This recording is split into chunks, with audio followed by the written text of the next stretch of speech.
guys, today I'm in a 2017 Honda Accord EX and I'm going to show you how to use the injector stop service function of the Autel AP200 scanner to find a misfiring cylinder using the cylinder drop test. Now let's get this.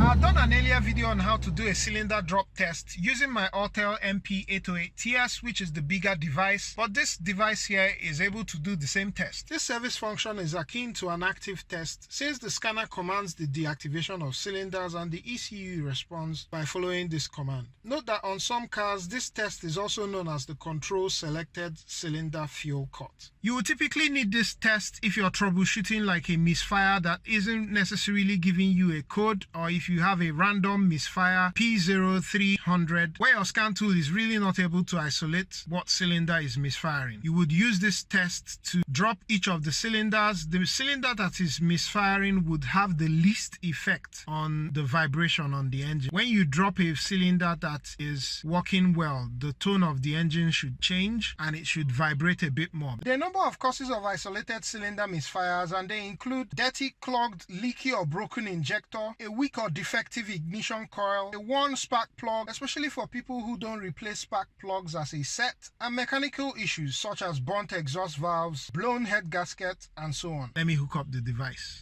Yeah. So that's connected. Sorry for the glare. I'll select the Autel AP200, yes. But I'll select the Autel AP200 and we're going to go into service functions. Under service functions, we'll select injector. Honda is the car that I registered with this, so I'll select Honda. I'll do a manual selection. I'll select US. Gives me all these functions. I'll just select hot function. I'll just keep this here. So I'll select one injector stop. This function manually stops one injector. Do you wish to continue? I'll say yes. Please start the engine, which I'm going to do. Note that those following models need to be put in maintenance mode. I don't have any of those models, so I'll just start the engine. Engine is on. So the first thing is that you're going to need to get up to operating temperature for this test to happen. Coolant temperature needs to be at 86 degrees Celsius. So I'll just lightly step on the gas and take it between 2000 and 3000 RPMs until we get to 86. We're currently at 84. And then 86. So it tells you to take your foot off the pedal. I would say okay.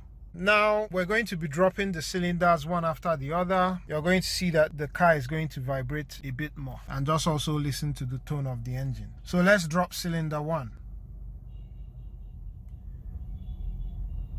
So you can see the car is vibrating a bit more. I don't know if you're able to notice this, but yeah, it's vibrating a bit more.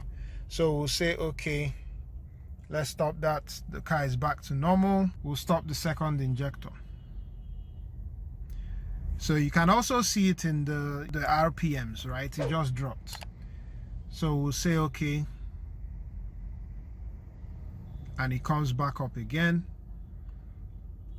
We'll drop the third one. So same effect.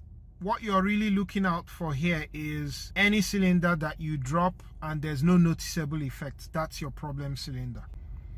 So I'll say okay, all cylinders back up. Let's drop cylinder 4. So cylinder 4 drops. Same effect all across. There are other tests that you can do. There's a proper power balance test that will give you graphs and so on and so forth. But this is something you can do with this device just to quickly isolate which cylinder is having the misfire issue, right? So we'll say okay. Once the problematic cylinder is identified, you will need to troubleshoot further using other tests to identify the cause of the misfire. Just in case you're considering the Autel AP200, I did a full review on this device, things you should know before investing in one, and you may find that video helpful. It's always good to check vehicle coverage for a tool prior to getting one. You may also check the vehicle coverage tool for the AP200 on Autel's website. I'll leave all these relevant links in the description. Just in case you don't have this tool or any scanner, there are manual ways of also doing this cylinder drop test, and I covered those in this next video, which I'm going to have on the screen. Let me know if you found this helpful. Like, comment, share, and subscribe. Peace.